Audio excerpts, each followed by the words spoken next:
Collector Vijayakrishnan, SP Tusheen Sinha, RTO Ayesha, ఇతర అధికారులు పాల్గొన్నారు.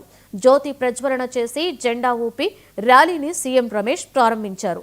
శారదా నది బ్రిడ్జి నుండి సూర్యనారాయణ స్వామి మందిరం వరకు ఏకతా యాత్ర ర్యాలీ జరిగింది. ఈ ర్యాలీలో వేలాది మంది విద్యార్థులు, యువత, స్వచ్ఛంద సంస్థల ప్రతినిధులు పాల్గొని దేశభక్తి నినాదాలు చేశారు.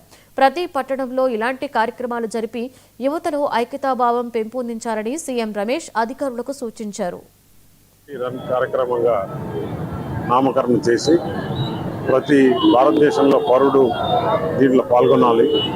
ఆయన చేసిన సేవలు భారతదేశానికి స్వాతంత్ర సమయంలో కానీ, దాని తర్వాత ఆయన ఉప ప్రధానిగా ఉండి మొట్టమొదట ప్రభుత్వం ఏర్పాటు చేసినప్పుడు ఉప ప్రధానిగా, కేంద్ర హోంశాఖ మంత్రిగా దేశానికి చేసిన సేవలు, ఆయన తీసుకొచ్చిన సంస్కరణలు ఇవన్నీ కూడా ఎప్పటికీ మనం మర్చిపోకూడదు అనే ముఖ్య ఉద్దేశంతో మన ప్రధానమంత్రి నరేంద్ర మోడీ గారు ఈ కార్యక్రమాన్ని ఒక ప్రభుత్వ కార్యక్రమంగా చేపట్టి ప్రతి టౌన్లోనూ ఈ యూనిటీ